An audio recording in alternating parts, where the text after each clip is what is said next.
Very warm welcome to all of students. Before starting explanation of lesson, I am explaining some difficult words of the story to you. Difficult words: rat traps, equipments for catching rats, चूहेदानियाँ, petty, small, छोटी, thievery, theft, चोरी, rags, old torn clothes, फटे पुराने कपड़े, vagabond, wanderer, आवारा, plods, walk slowly with heavy steps, कठिनाई के साथ भारी कदमों से चलना, pork, meat from a pig,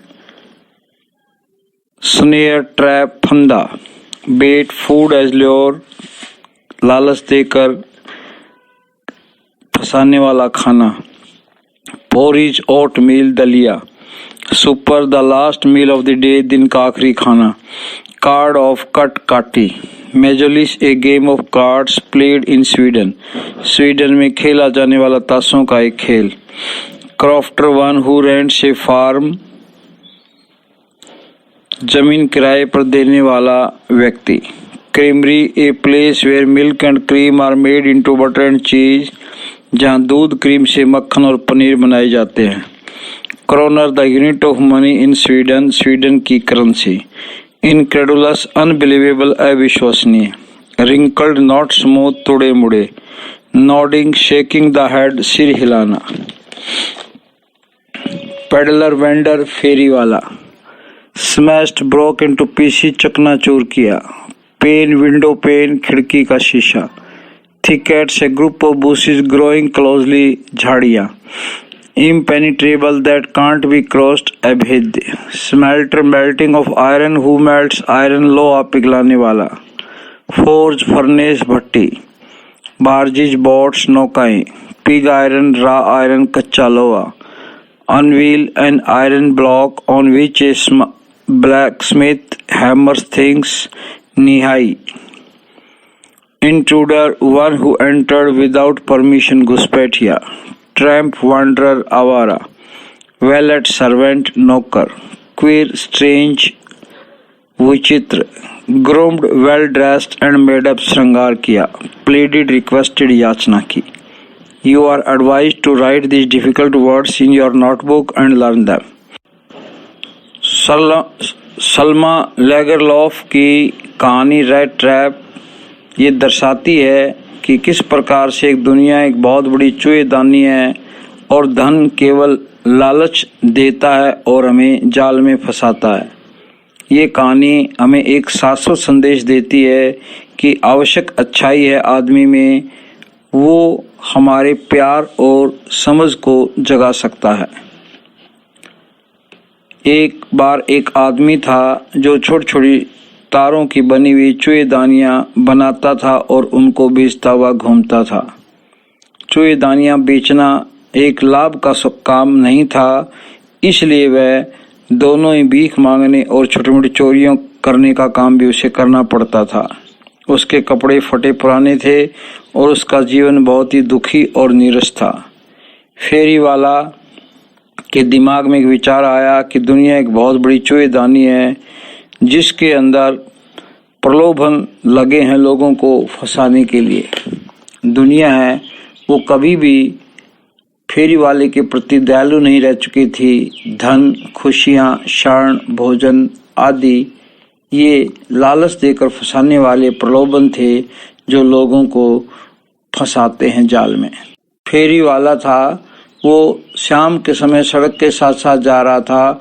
उसने एक छोटे से मकान के दरवाजे को खटखटाया और एक वृद्ध व्यक्ति ने उसका अभिनंदन किया. उसने उसको शाम का खाना दिया और उसके साथ मेजोलिस ताशों का गेम उसके साथ खेला. फेरी वाला खिड़की के पास अगले सवेरे उस क्रॉफ्टर के उस किसान की अनुपस्थिति में गया और उसने खिड़की का शीशा तोड़ के 3 10-10 क्रोनर के बैंक नोट्स निकाल लिए. वह सड़क से जंगल में चला गया और अपने रास्ते को भटक गया. उसने हथौड़े की आवाजें एक लोहे के कारखाने से आती भी सुनी और वहां कारखाने में पहुंच गया. रैम्स जो आयरन वर्क्स जो कारखाना था, उसका लोहार ने उस फेरी वाले की तरफ ध्यान नहीं दिया जो भट्टी के पास खड़ा था। उसने वहां ठहरने की अनुमति मांगी और लोहार ने सिर हिलाकर उसको सहमति दे दी। आयरन मास्टर वहां निरीक्षण के लिए आया और उसने फेरी वाले को अपना एक पुराना परिचित व्यक्ति समझ लिया। उसने उसे अपने घर चलने के लिए आमंत्रित किया। उसके साथ फेरी वाला स्वयं अपनी स्वेच्छा से शेर की गुफा में अपने आप को डालना नहीं चाहता था और उसने उसके साथ जाने से इनकार कर दिया। आयरन मास्टर की बेटी एडला विल्मेंसन फेरी वाले को मनाने के लिए भट्टी के पास आई कारखाने में और उसे उनके साथ क्रिसमस की संध्या पर ठहरने के लिए प्रार्थना की। फेरी वाले ने लेडी का अनुसरण किया, उसकी को सहमति दे दी चलने के लिए। नौकर ने उसको वहां नहलाया, उसके बाल काटे और उसकी दाढ़ी बनाई। आयरन मास्टर ने उसको देखा और महसूस किया कि वह उसने अपने एक पुराना परिचित गलत समझ लिया था। आयरन मास्टर ने शरीफ को बुलाने की धमकी दी, वरना तुरंत वो वहां से चला जाए। उसकी बेटी एक आदमी को वहां से भगाने के खिलाफ थी, जिसको वो क्रिसमस की खुशियां देने के लिए वायदा करके लाए थे और उसे उनके घर ठहराने के लिए वायदा किया था। शाम को क्रिसमस ट्री जलाया गया और उन्होंने मछली और दलिया खाया। आयरन मास्टर उसकी बेटी अगले दिन सवेरे जल्दी क्रिसमस की सेवा करने के लिए चर्च में चले गए। उसने सुना कि एक किसान एक आदमी के द्वारा लूटा जा चुका था, जो चूहेदानियां बेचता हुआ घूम रहा था। उन्होंने नौकर से फेरी वाले के बारे में पूछा, जिसने बताया कि फेरी वाला जा चुका था और एक छोटा सा पैकेट मिस विल्मेंसन के लिए छोड़कर जा चुका था। उसने इसे खोला और एक छोटी चूहेदानी और 3 10-10 क्रोनर के नोट देख उसे मिले। उसने एडला के लिए एक पत्र भी छोड़ा था और उसके लिए बहुत ही अच्छे प्रकार व्यवहार करने के लिए उसने उसका धन्यवाद किया। ऐसे व्यवहार किया उसने जैसे कि वह एक कैप्टन था। उसने उससे प्रार्थना की कि ये पैसा उस बूढ़े किसान के पास सड़क के पास लौटा दे। चूहेदानी एक क्रिसमस का उपहार थी एक छोटे से चूहे के लिए, जो इस जाल में फंस जाता यदि वो उसे कैप्टन के स्तर पर नहीं उठाते तो।